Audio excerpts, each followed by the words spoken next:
इस समोल्लास का मुख्य विषय है विद्या, अविद्या, बंध और मोक्ष। इस पर इस समोल्लास में चर्चा की जाएगी। यह एक मंत्र दिया है यजुर्वेद अध्याय 40 मंत्र संख्या 14। विद्यां च विद्यां च यस्तद्वेदो भयं सः अविद्यया मृत्युं तीर्त्वा विद्ययामृतमश्नुते। जो मनुष्य विद्या और अविद्या के स्वरूप को साथ ही साथ जानता है, वह अविद्या अर्थात कर्मोपासना से मृत्यु को तरके विद्या अर्थात यथार्थ ज्ञान से मोक्ष को प्राप्त होता है। यहाँ पर अविद्या मृत्युम तीर्त्वा शब्द का प्रयोग है। तो यहाँ पर अर्थ है अविद्या का कर्म की उपासना। कर्मोपासना करने से मृत्यु को तरके और यथार्थ ज्ञान होने से व्यक्ति मोक्ष को प्राप्त होता है। अविद्या किसको कहते हैं, ये लक्षण अगर समझ में आ जाए तो बहुत सारे संकट दूर हो सकते हैं। जो समस्याएं सारी की सारी दूर हो सकती हैं। यह अविद्या का जो लक्षण किया है महर्षि पतंजलि जी ने योग दर्शन में, उसको यहाँ पर स्वामी जी साक्षात उद्धृत कर रहे हैं। अनित्या शुचि दुखानात्मसु, अनित्या शुचि दुखानात्मसु नित्य शुचि सुखात्म ख्यातिरविद्या। अनित्य, अशुचि, दुख और अनात्म, अनात्म अर्थात जड़।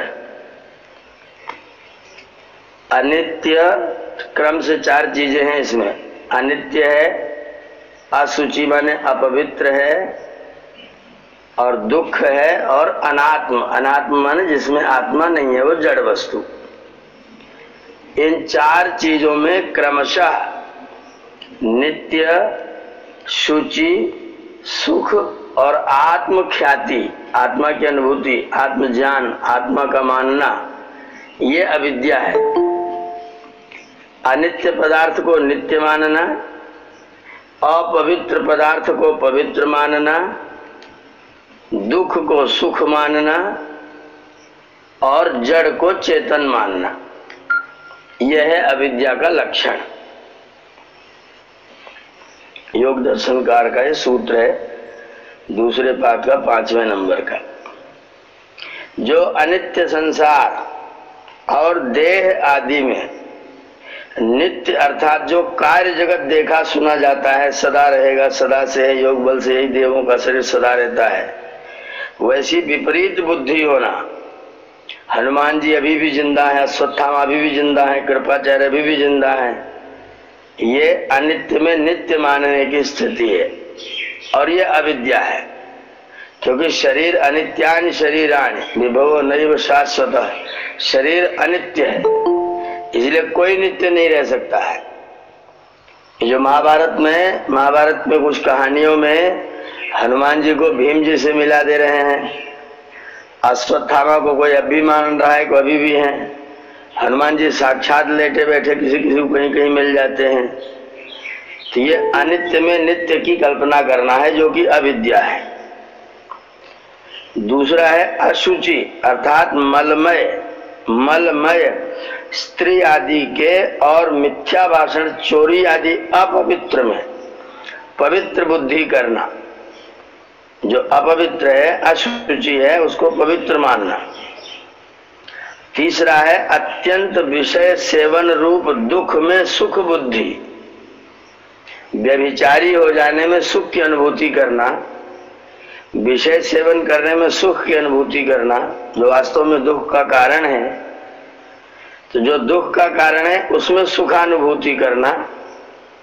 जैसे व्यसन में हम लोग फंसे हुए रहते हैं, नुकसानदायक चीजें हैं, जानते हैं खराब हो सकती है, खराब है, लेकिन उसको भी खाने पीने में हम सुख की अनुभूति करते हैं, न मिले तो बेचैन हो जाते हैं। ये अविद्या है। और अनात्मा में आत्मबुद्धि करना अविद्या का चौथा भाग है। इस 4 प्रकार के विपरीत ज्ञान को हम लोग अविद्या कहते हैं। अनित्य में नित्य मानना, अपवित्र में पवित्र मानना, दुख को सुख समझना और जड़ को चेतन या चेतन को जड़ समझना, यह अविद्या है। अर्थात वेत्ति यथावत् तत्वं पदार्थ स्वरूपम यया सा विद्या। वेत्ति जानता है यथावत जैसा का तैसा, तत्व माने सही सिद्धांत, पदार्थ के स्वरूप को, जिसके द्वारा उसे कहते हैं विद्या। और यया तत्व स्वरूपम न जानाति, जिसके द्वारा हम तत्व की बात को, सिद्धांत की बात को नहीं जानते हैं, नहीं जान पाते हैं। भ्रमात् अन्यस्मिन् निश्चिनोत, और भ्रम के कारण से दूसरे में दूसरा निश्चय करता रहता है, उसे अविद्या कहते हैं। जिससे पदार्थों का यथार्थ स्वरूप बोध होवे वह विद्या, और जिससे तत्व स्वरूप न जान पड़े, अन्य में अन्य बुद्धि होवे, वह अविद्या कहलाती है। अर्थात कर्म और उपासना अविद्या इसलिए है कि यह बाह्य और अंतर क्रिया विशेष नाम है, ज्ञान विशेष नहीं। इसी से मंत्र में कहा है कि बिना शुद्ध कर्म और परमेश्वर की उपासना के मृत्यु दुख से पार कोई नहीं होता। अर्थात पवित्र कर्म, पवित्र उपासना और पवित्र ज्ञान ही से मुक्ति, और अपवित्र मिथ्या भाषण आदि कर्म, पाषाण मूर्ति आदि की उपासना और मिथ्या ज्ञान से व्यक्ति का बंधन होता है। कोई भी मनुष्य क्षण मात्र भी कर्म, उपासना और ज्ञान से रहित नहीं होता। इसलिए धर्म युक्त सत्य भाषण आदि कर्म करना और मिथ्या भाषण आदि अधर्म को छोड़ देना, ये मुक्ति का साधन है। धर्म युक्त सत्य भाषण आदि कर्म करना और मिथ्या भाषण आदि अधर्म को छोड़ देना, यही मुक्ति का साधन है।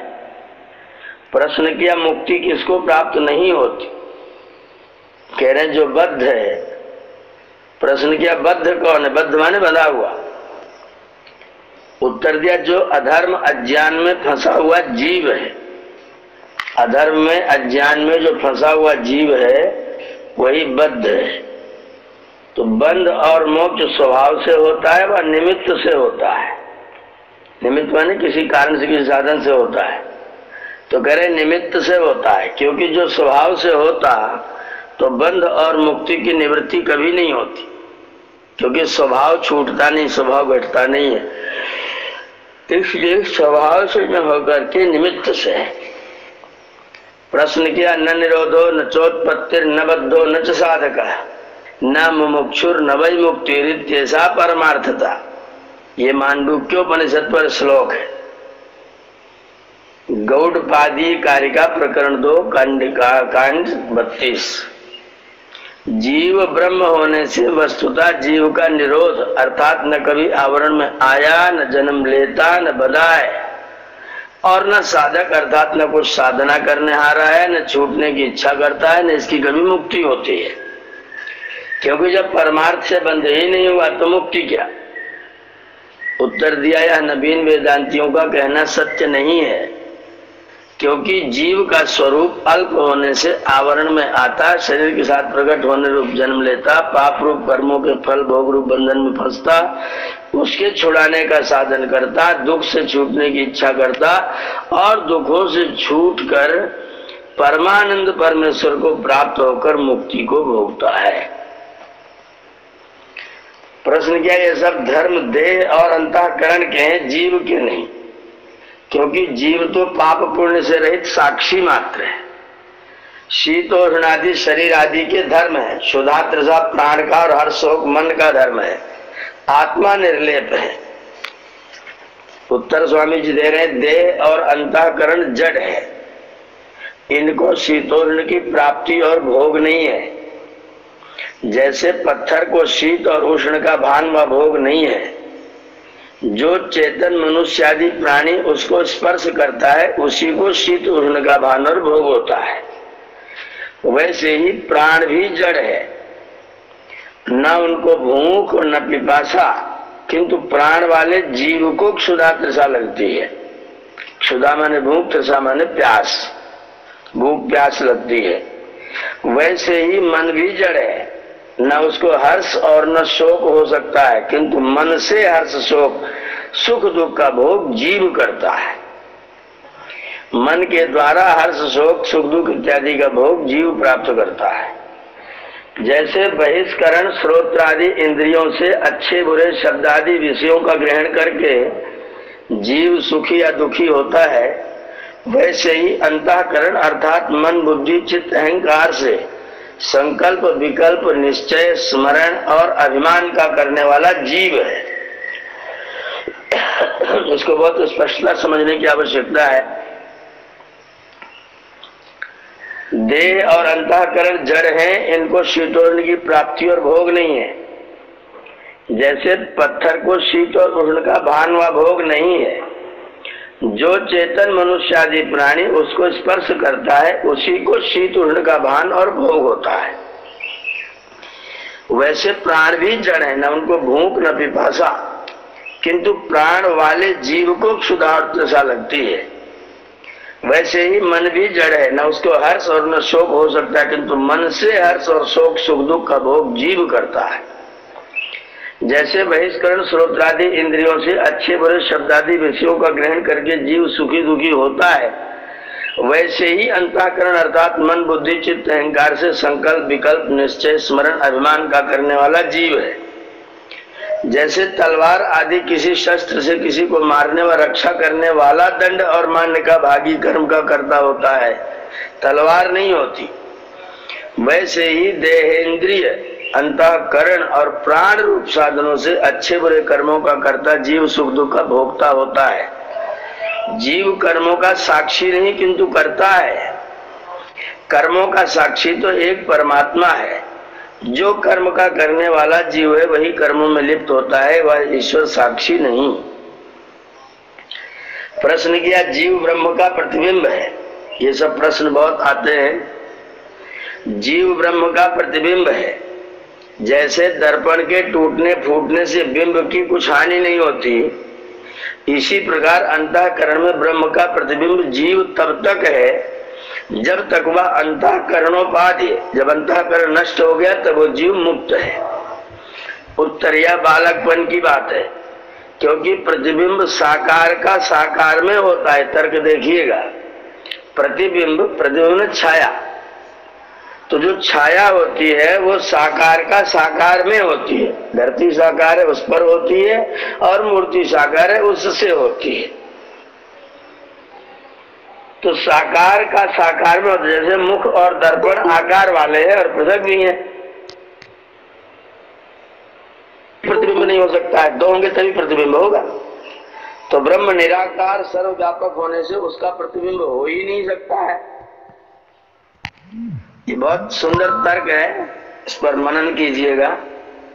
इन्होंने उदाहरण देता है जैसे शीशा फूट जाता है तो 1 फीट के शीशे में मुंह दिखाई देता है, और अगर 1-2-4 सेंटीमीटर का भी शीशा मिल जाए तो उसमें भी कुछ न कुछ दिखाई देगा, उसमें चित्र दिखाई देता है।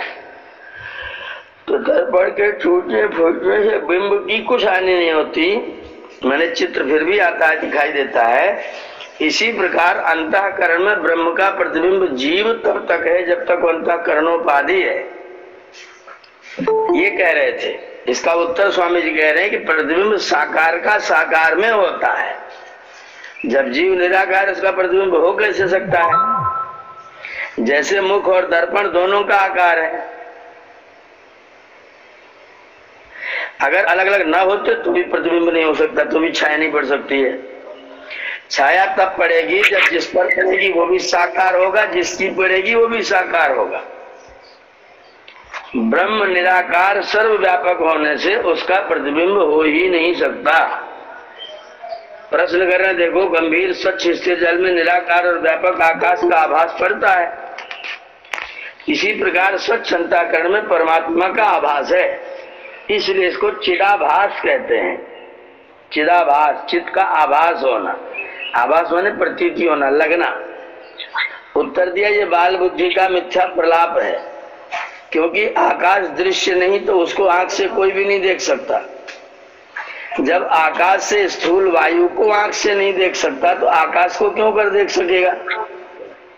प्रश्न क्या है, जो ऊपर को नीला और धुंधला दिखता है वो आकाश नीला दिखता है वा नहीं? उत्तर दिया नहीं। तो वह क्या है? तो बोले अलग अलग पृथ्वी जल और अग्नि के तसरेणु दिखते हैं।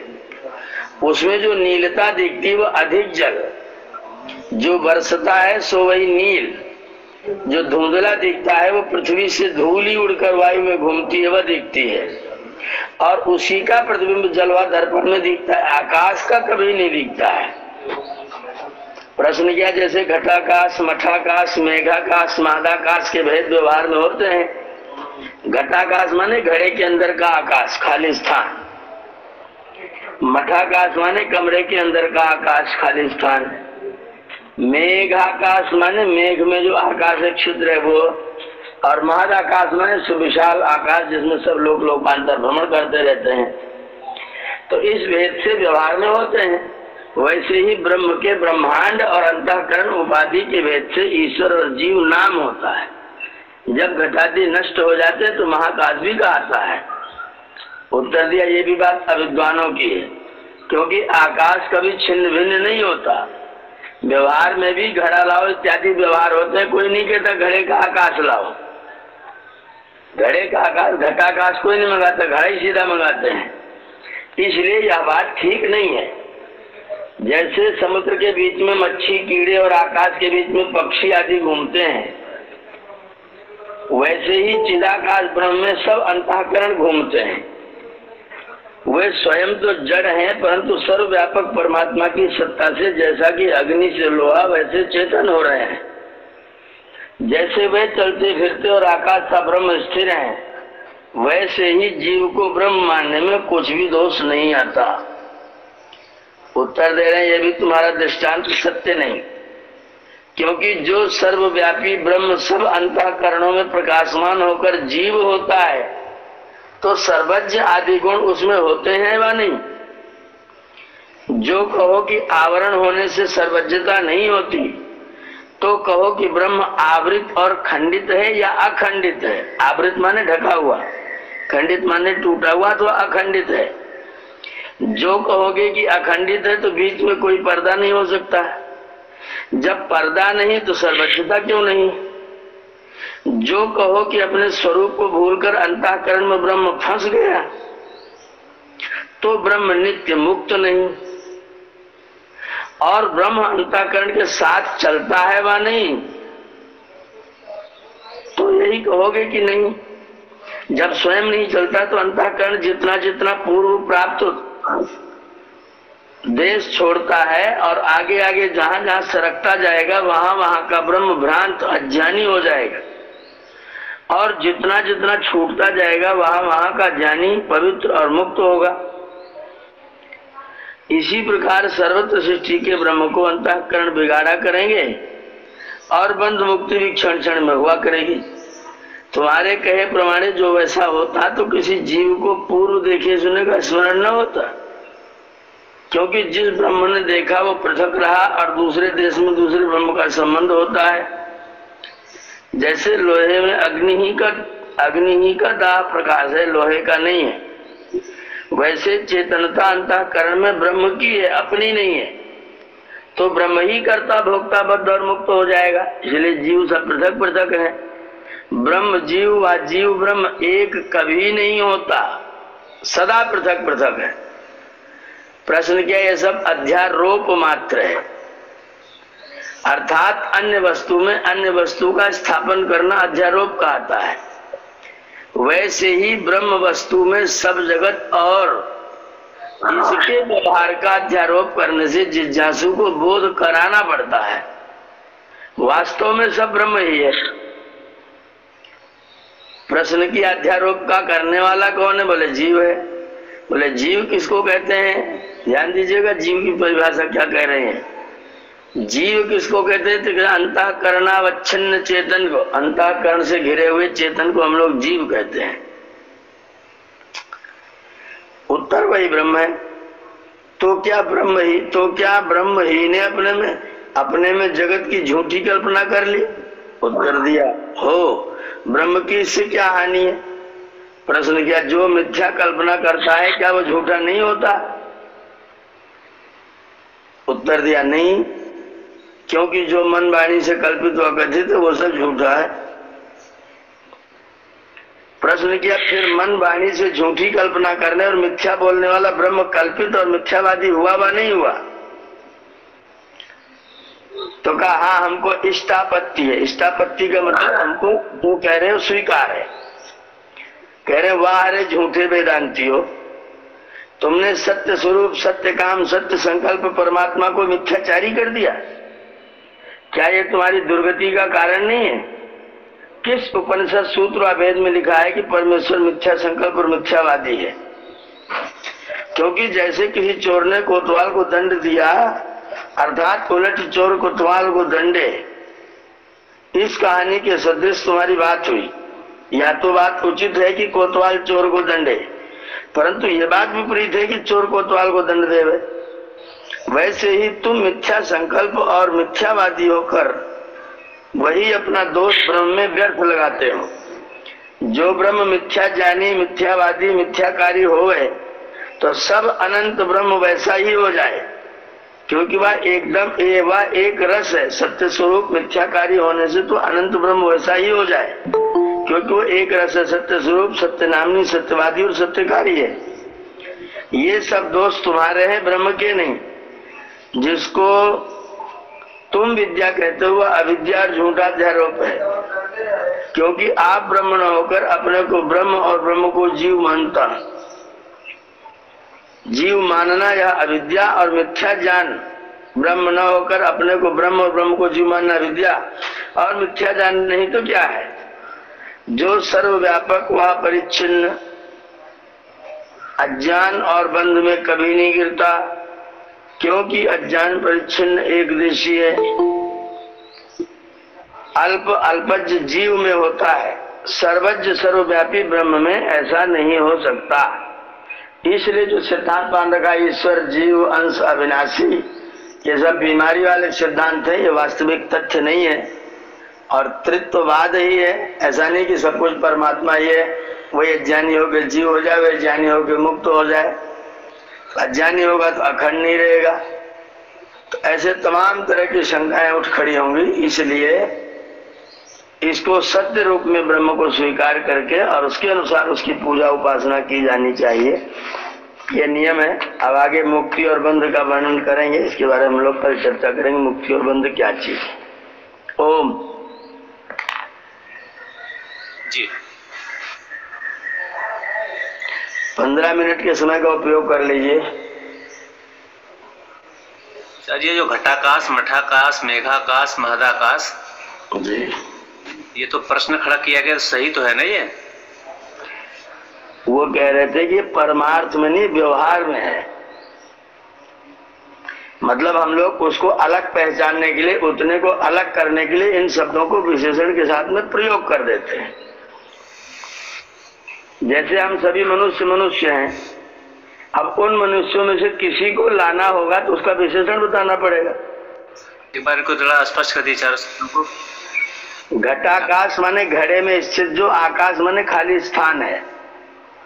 घड़े में स्थित खाली स्थान घटाकाश। मठ माने कमरा, तो कमरे में स्थित आकाश मठाकाश। मेघ में बादलों में स्थित जो आकाश वो मेघाकाश। और जो विशाल ब्रह्मांड आकाश है उसका नाम महदाकाश। तो घटाकाश, मठाकाश, मेघाकाश, महदाकाश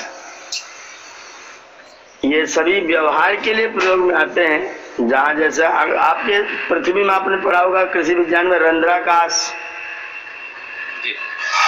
धरती में रंध्राकाश हम लोगों ने पढ़ रखा है। हमारे यहाँ अपने शरीर में ही एक आकाश है। आचार्य जी हृदयाकाश, बिल्कुल बिल्कुल हृदयाकाश भी है, हृदयाकाश भी है। उसको हृदयाकाश कहेंगे जी आचार्य? हाँ एकदम एकदम बिल्कुल हृदयाकाश कहिए। जी जी। तो आकाश कितने हो गए आचार्य जी? कोई गिनती नहीं बहन जी, चाहे जितने विशेषण बना लीजिए। सूक्ष्माकाश कुछ भी कह दे। बिल्कुल बिल्कुल कोई सा विशेषण, गिलासाकाश, लोटाकाश, बाल्टियाकाश, ये पंचभूत है वही वाला आकाश है कि दूसरा है? आकाश माने खाली स्थान, खाली स्थान जहाँ पर कोई रूपवान मूर्तिमत वस्तु नहीं विद्यमान है, उसका नाम है आकाश। होता है जी। और आचार्य जब हम किसी बात में कहते हैं कि ये आकाशवत है, आकाशवत माने आकाश के समान है। हाँ, किस प्रसंग में कहते हैं आकाशवत है? जी कोई प्रसंग बोलिए जिसमें कहा जाए यह आकाशवत है। जैसे कि हम कहते हैं कि हम आहार ग्रहण कर लेते हैं, किंतु अगर हमारा शरीर उपवास में है तो आकाशवत हो सकता है, मतलब विस्तार पा लेता है वायु के लिए, आगमन के लिए, विचारों के आगमन के लिए, ऐसा क्या? हाँ, हल्कापन हो जाता है, हल्कापन हो जाता है। हाँ, तो हमारा शरीर आकाशवत हो जाता है, हल्कापन हो जाता है। जी जी, वह हल्कापन का भाव है। जी जी आचार्य जी, थोड़ा सा यहाँ जो है स्पष्ट करिए कि जब प्रश्न हुआ कि जीव किसको कहते हैं, हाँ जी, हाँ जी, तो उत्तर आया अंतःकरणावच्छिन्न चेतन को। हाँ अंतःकरण में ढका हुआ चेतन है, उसको जीव कहते हैं। हाँ जी, हाँ जी। प्रश्न किया कि अंतःकरणावच्छिन्न चेतन दूसरा है या वही ब्रह्म? उत्तर आया वही ब्रह्म। तो ब्रह्म और जो ये जीव यहाँ से एक ही लग रहे हैं, थोड़ा स्पष्ट हुई। नहीं, ये प्रश्न कर रहा था कि अंतःकरणावच्छिन्न चेतन से दूसरा है या नहीं है। जी, तो इन्होंने कहा कि दूसरा है वही ब्रह्म है, जो दूसरा है वही ब्रह्म है। तो जो दूसरा है वही ब्रह्म है, लेकिन यहाँ तो वही कराच्छिन्न चेतन को जीव कहा गया। अंतःकरणावच्छिन्न चेतन को जीव कहा गया।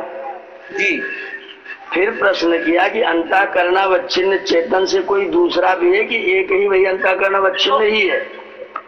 ए लड़की, ये लो। इन्होंने कहा वो एक अकेला ही है कि कोई और भी है? तो बोले कि हाँ, जो दूसरा है वही ब्रह्म है। अच्छा, जो दूसरा है वही ब्रह्म। हाँ, जो अंतःकरणावच्छिन्न चेतन से जो दूसरा है उसका नाम ब्रह्म है। ऐसे तो सामान्यतः समझ नहीं आएगा कि वही ब्रह्म है। हाँ, इसको जो दूसरा है वही ब्रह्म है, ऐसा समझना चाहिए। जो दूसरा है वही ब्रह्म। जो अवच्छिन्न चेतन जीव से जो दूसरा है, अन्य है, भिन्न है, वही ब्रह्म है। आगे जी, एक सृष्टि का कितना काल होता है? एक सृष्टि काल 4 अरब 32 करोड़ वर्ष। धन्यवाद। आचार्य जी, ये त्रसरेणु का अर्थ बता दीजिएगा। पीछे बताया था ना, दो अणु करके मिला देते तो 6 रेणु का एक त्रसरेणु बनता है। 8वें समोल्लास में त्रसरेणु का माप स्वामी जी बता चुके हैं।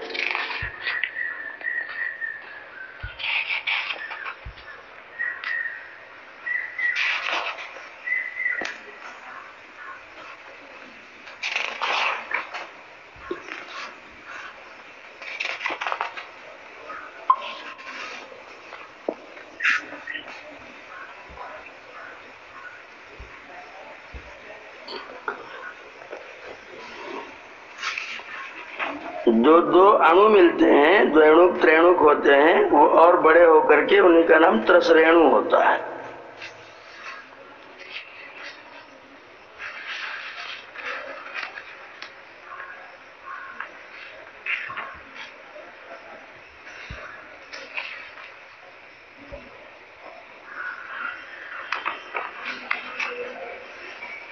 जी, और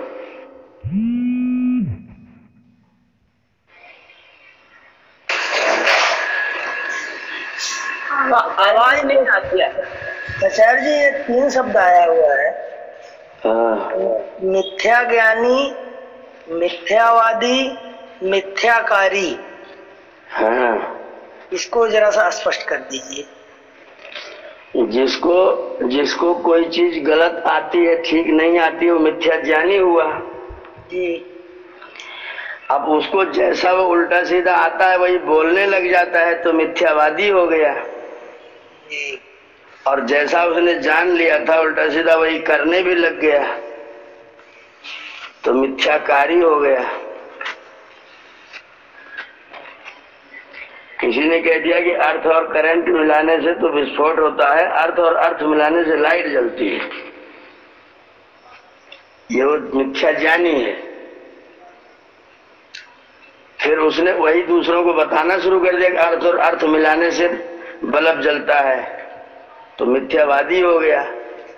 और एक दिन खुद ही अर्थ से अर्थ मिलाने भी लग गया तो मिथ्याकारी हो गया। अब पता चला कि अर्थ और अर्थ सारी जिंदगी मिलाते रहे, लाइट हुई नहीं। तब उसे पता चला तो मैं अब तक तो सारा मामला गड़बड़ी कर रहा था, फिर से करना पड़ेगा। तो फिर सत्य ज्ञानी बनता है, फिर करंट से अर्थ मिलाता है, फिर बल्ब जलाता है। आगे दिया हुआ है आचार्य जी, सत्य स्वरूप, सत्यमानी, सत्यवादी, सत्यकारी। हाँ, सत्य मानने वाला, सत्य करने वाला, सत्य बोलने वाला। सत्य ही मानता है, सत्य ही बोलता है। मिथ्याज्ञानी, मिथ्यावादी, मिथ्याकारी का विपरीत है।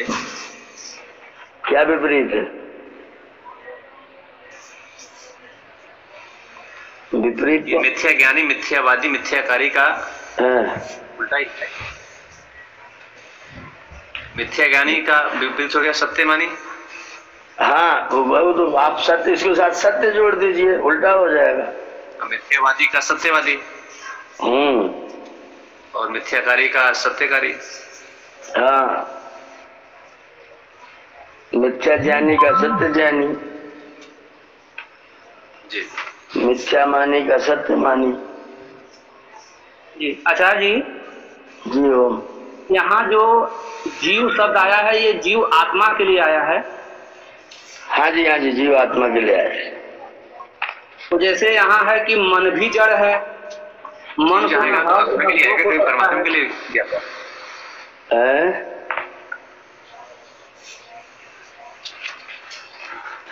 बोलने दीजिए जी, सुनील जी बोलिए। जी सर, ये कह रहे हैं, जैसे कह रहे हैं कि मन भी जड़ है जी, न उसको हर्ष न शोक होता है जी, किंतु मन से हर्ष शोक दुख सुख का भोग जीव करता है, यानी जीव महसूस करता है ये सब। हाँ जी जी, बिल्कुल बिल्कुल। तो ये मन और जीव का थोड़ा सा संबंध स्पष्ट करिए। अच्छा जी। मन अभी बताए ना, अंतःकरणावच्छिन्न जो चेतन है वो जीव है। तो अंतःकरण मन बुद्धि इत्यादि से जो मिला हुआ है अपने आप को, उसने उसके साथ में मिला हुआ मान लिया है अविद्यावश अज्ञानवश, ऐसा जीव है। जैसे कहते हैं कि एक कोई श्लोक हम लोग जैसे पढ़े थे कि जीव आत्मा न तो उसको मार सकते हैं, न काट सकते हैं, न उसको जला सकते हैं, न उसको अग्नि जला सकती है, न जल उसको गीला कर सकता है। ये श्लोक गड़बड़ है तो नहीं, क्यों? एकदम ठीक है। जीव को कौन जला सकता है? तो ये मतलब आभास तब जीव कैसे करता है, जब हम उसको न जला सकते हैं, न काट सकते हैं, न मार सकते हैं, न कुछ कर सकते हैं। तो यहाँ सब, लेकिन वो सब महसूस कर सकता है। आप जो है मान लीजिए सड़क पर जा रहे हैं और सड़क पर आप अपनी मोटरसाइकिल से जा रहे हैं और आपके सामने एक एक्सीडेंट हो गया। आपने देखा एक्सीडेंट हो गया, व्यक्ति मोटरसाइकिल से गिर करके सड़क पर पड़ा हुआ है। आप वहीं से निकले, आपने देखा है पता नहीं कौन है, आप अपनी मोटरसाइकिल आगे बढ़ा दी है। दूसरी स्थिति आई, ऐसे ही एक्सीडेंट हुआ था, ऐसा ही एक्सीडेंट हुआ था। दूसरी स्थिति आई, आप उधर से जा रहे थे, आपने जब झांका तो पता चला ये तो वहां का रहने वाला मेरा परिचित व्यक्ति है। अब आप चले जाएंगे कि रुकेंगे? नहीं रुकेंगे, रुकना ही पड़ेगा। और कदाचित मेरा भाई मेरे घर का व्यक्ति होता तब क्या करते? उसको उठा करके हॉस्पिटल यथा संभव मदद करेंगे, पूरा जो है प्रयास करेंगे। अब तीनों ही स्थितियों में एक्सीडेंट तो हुआ है जी, लेकिन तीनों स्थितियों में आप अपनी कार्य प्रणाली जो है वो आपकी अलग अलग है। इसका कारण क्या है? इसका कारण है लगाव, आसक्ति, जी संबंध, लगाव है ना। तो ऐसे ही जीवात्मा ने मन के साथ में गहरा लगाव कर लिया, इसलिए उसका किया हुआ सब अपना अनुभव करता रहता है। जैसे हम लगाव कारण एक ही परिस्थिति में तीन तरह का व्यवहार कर रहे हैं, ऐसे ही जीवात्मा ने अंतःकरण से अपना लगाव कर लिया है। उस लगाव के कारण सुखी और दुखी होता रहता है।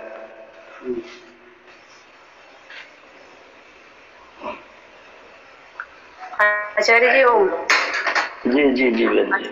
आचार्य जी विभु और परिच्छिन्न ये दो शब्दों में अंतर बता दीजिए। लोहे के गोले को आग में डाल दीजिए जी, ठीक है ना जी और एक लोटे में पानी को भर दीजिए। जी। एक लोटे में पानी भरा है और एक लोहा अग्नि में पड़ा है, तो जो लोहा अग्नि में पड़ा है उसके लोहे के अणु अणु में अग्नि प्रविष्ट हुआ है जी। और जो पानी लोटे में भरा है उसमें लोटा स्टील अलग है, पानी अलग है जी। पानी स्टील के अंदर नहीं घुसा है जी। तो जो उसी में रहे अंदर न घुसे वो परिच्छिन्न है जी। और जो उसमें घुस करके उसमें पूरी तरह प्रविष्ट हो जाए वो विभु है जी। तो परमात्मा विभु है और जीवात्मा परिच्छिन्न है। जीवात्मा शरीर में रहता है लेकिन घुसा हुआ नहीं है, सब जगह नहीं घुसा हुआ है वो जी। और परमात्मा सब जगह घुसा हुआ है, वो अग्नि की तरीके से है जी। तो इसलिए परमात्मा को विभु कहा गया, जीवात्मा को परिच्छिन्न कहा गया। धन्यवाद। आचार्य जी इसमें तो फिर अगर सब जगह जीव उपलब्ध नहीं है तो सब जगह फिर सब जगह के अंग कैसे काम करेगा? जैसे जैसे जैसे पंखुड़ियों में बिजली नहीं है लेकिन आपका पंखा हवा दे रहा है, तो बिजली तो वहां तक पहुंच रही है ना, तभी तो चला रहा है। बिजली केवल मोटर में पहुंच रही है ना, पंखुड़ियों में कहाँ जा रही है बिजली? पंखुड़ियां उससे जुड़ी हुई है। हाँ तो ऐसे ही शरीर आपसे जुड़ा हुआ है। नहीं तो ये तो उसका बिजली का और पंखे का समावेश नहीं कर सकते क्योंकि पंखा वहाँ पे वो सांस नहीं ले रहा है, वो मतलब क्रिया नहीं कर रहा है कोई भी। जैसे पंखुड़ी इतना तेज चलती है, हर अंग क्रिया कर रहा है, हर अंग उसमें कुछ न कुछ प्रक्रिया चल रही है। पंखुड़ियां आपके पंखे की पंखुड़ियां खूब तेज गति कर रही है, चल रही हैं और उनमें बिजली का मोटर एक स्थान पर है। तो बिजली के मोटर के कारण से जैसे बाहर का तंत्र आपको काम करता दृष्टिगोचर हो रहा है, वैसे ही जीवात्मा एक स्थान पर परिच्छिन्न है और उसकी चेतना पूरे शरीर में व्यापक हो रही है। जैसे बिजली से पंखुड़ियों की दौड़ लग रही है। चेतना अलग है। जीवात्मा एक स्थान पर निर्धारित है, जैसे बिजली मोटर में है, मोटर में बिजली है लेकिन पंखुड़ियां दौड़ रही हैं, ऐसे ही आपका आत्मा अंदर है लेकिन हाथ पैर दौड़ रहा है। तो जीवात्मा और चेतन अलग अलग कर देंगे। उसका जो चेतना गुण है वो चेतना उनके अंदर गई, जैसे बिजली का धर्म है ना, विद्युत का धर्म है चलाने वाला संचालक, ऐसे जीवात्मा का धर्म है संचालक। तो संचालक जीवात्मा अपनी शक्ति से हाथ पैर आदि को चला रहा है लेकिन सब में वो व्याप्त नहीं है। अगर व्याप्त होता तो पैर के काटने पर जीवात्मा आधा कट जाता। जीवात्मा आधा तो नहीं कटेगा, वहाँ नहीं कटता ना, इसलिए क्योंकि वहां व्यापक नहीं है। अगर जीवात्मा पूरे शरीर में उंगली में नाखून तक सब जगह विभू होता तो आपकी उंगली पर कटने पर जीवात्मा आधा कट जाता। इसलिए जीवात्मा को शरीर में परिच्छिन्न कहा गया है। तो जीवात्मा का फिर एक निश्चित स्थान होगा शरीर में। जी बिल्कुल बिल्कुल निश्चित स्थान है। अध्यारोप किया है। अध्यारोप का मतलब होता है कि जो जो नहीं है उस पर वैसा आरोपित करना। जो जैसा नहीं है उसको वैसा कहने लग जाना, उसको वैसा आरोपित करने लग जाना, वो अध्यारोप है।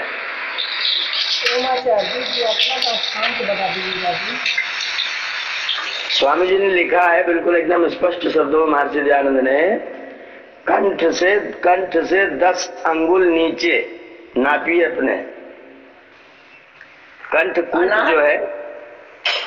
कंठकूप जो है गला, उस गले में जो गहरा वाला स्थान है जहां पर छाती की हड्डियां मिली हुई हैं, उस गहरे गड्ढे पर से 10 अंगुल नीचे दोनों स्तनों के मध्य जो गहरा स्थान है वो जीवात्मा का निवास स्थान है। अनाहत चक्र स्वामी जी, आचार्य जी।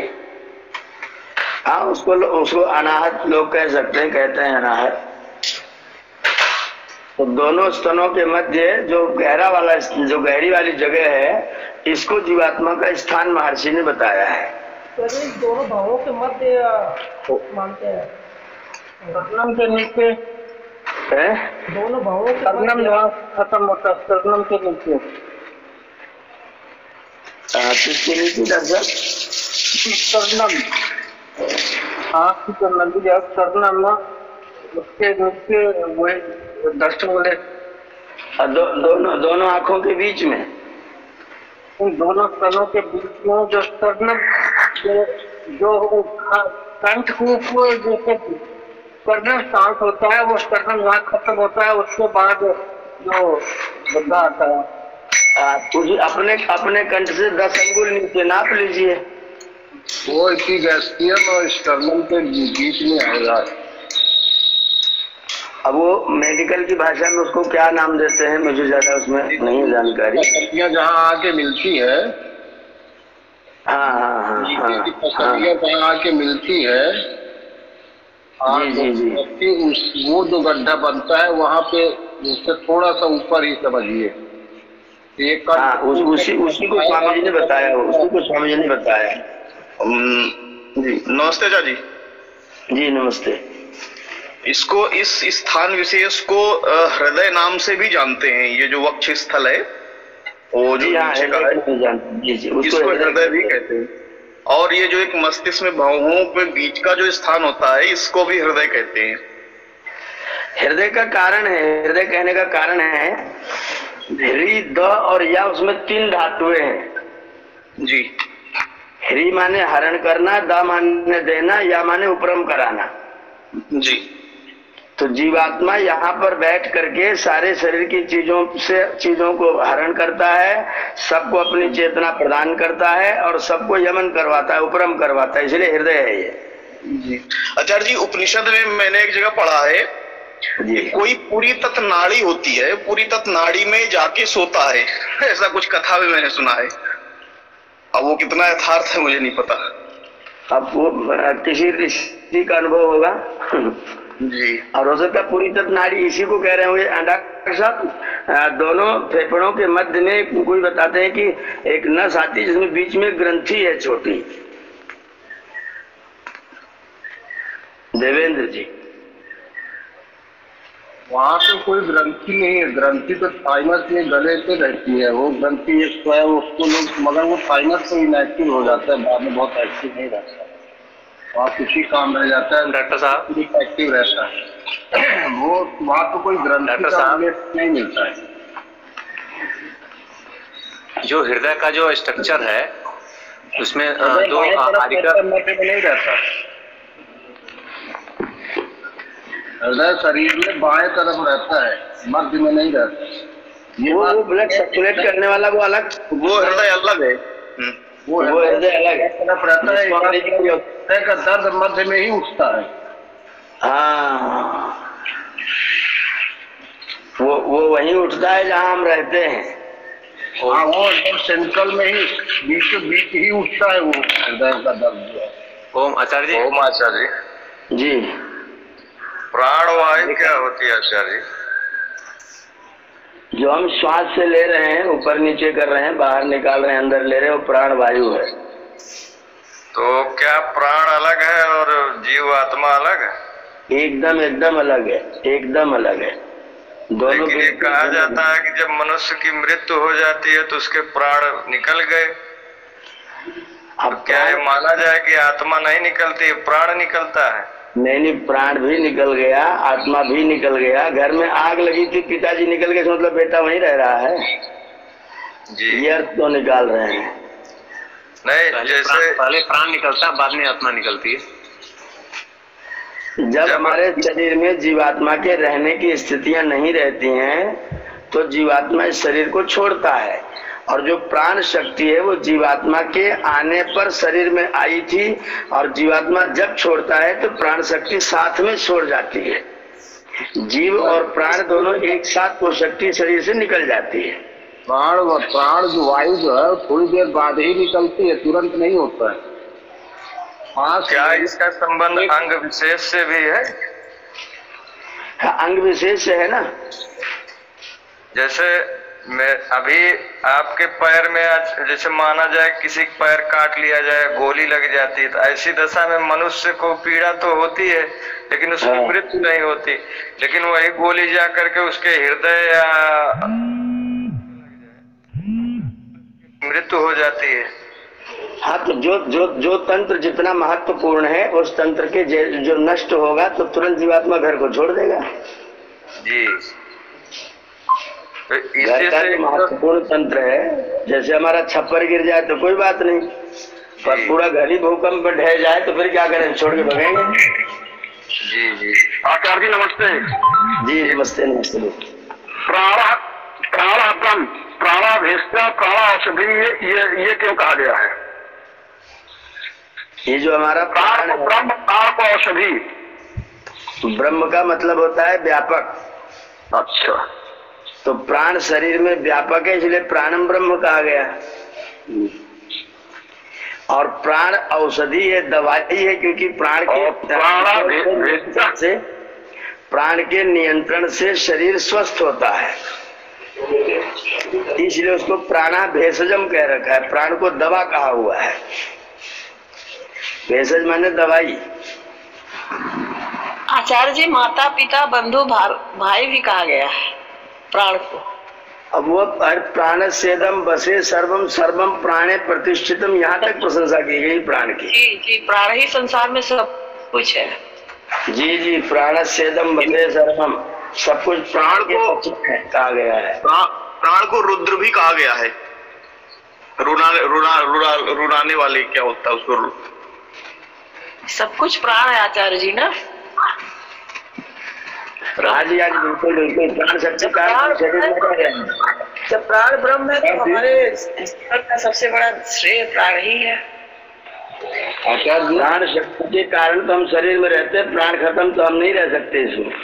आचार्य जी, एक चर्चा है हमारा, आपको समय हो तो हम चाहेंगे आपसे इसका समाधान। मुझे के लिए जी आचार्य जी,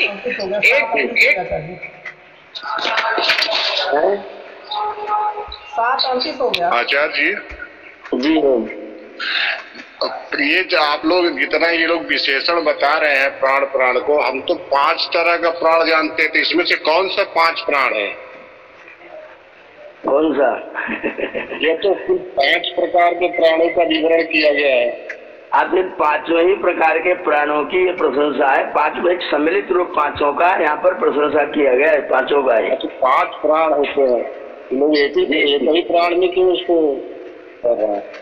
नहीं, उसमें लिखा हुआ है, उपनिषद में लिखा हुआ है कि जो एक ही प्राण है वो प्राण अपने आप को 5 विभागों में बांट करके शरीर के काम को संचालित करता है, स्थान विशेष पर आचार्य जी। तो उसको मुख्य रूप से हम प्राण कहते हैं। और वो कार्य के दृष्टिकोण से कहीं वो ब्लड सर्कुलेशन करता है तो व्यान बन जाता है, शक्ति को नीचे से ऊपर ले जाता है तो उदान बन जाता है, भोजन पचाता है तो समान कहलाता है, मल को बाहर निकालता है तो अपान कहलाता है, शक्ति को अंदर लाता है तो प्राण कहलाता है। तो जब आत्मा निकल जाती है तो सब इनका सबका काम एक साथ बंद हो जाना चाहिए। सब बंद हो जाते हैं? नहीं बंद होता ना आचार्य जी, कुछ श्वसन तब भी अंदर में चलते रहता है, भले आपका मगर अंदर में सांस चलती रहती है। नहीं भ्राता जी, एक प्राण बाहर की बंद हो जाती है और अंदर की सांस चलती रहती है। तो ऐसा है, जो शरीर हमारा, जैसे कोई गाड़ी आप चाबी निकाल के बंद कर दीजिए तो भी थोड़ी देर तक उसमें कुछ समय की थोड़ी बहुत क्रिया चलती रहती है, तो उस तरह की क्रिया चलती रहती, प्राण शक्ति जो जीवात्मा के साथ में चली जाती है। आचार्य जी ऐसा है क्या कि जब हमारे सारे प्राण निकल जाते हैं तो दो 5 गौण प्राण है, जैसे धनंजय है, कूर्म है, तो धनंजय हमारे प्राणों शरीर की तब तक रक्षा करता है जब मृत्यु हो जाती है, ताकि उसमें कीड़े मकोड़े जल्दी न लगने पाए, वो रहती है तब तक। वो कुछ समय तक जो शरीर की ऊष्मा रहती है, उष्णता रहती है, वो कुछ दूर तक चलने का होता है, उस बाद में धीरे धीरे करके सब शांत हो जाता है। जो तंत्र 70-80 साल से चल रहा है, मशीन चलाई हुई परमात्मा ने गर्भ में डाल करके, तब से लेके मशीन चल रही है। अब अचानक उसे बंद करें तो भी कुछ तो उसमें क्रिया प्रतिक्रिया होती रहेगी। काढ़ा बन रहा है, उसकी प्राण शक्ति जो है वो जीवात्मा और प्राण शक्ति दोनों निकल जाते हैं, लेकिन शरीर की कुछ क्रियाएं कुछ समय तक चलती रहती, बाद में वो भी धीरे धीरे शांत हो जाती है। आचार्य जी ओम हमारा संशय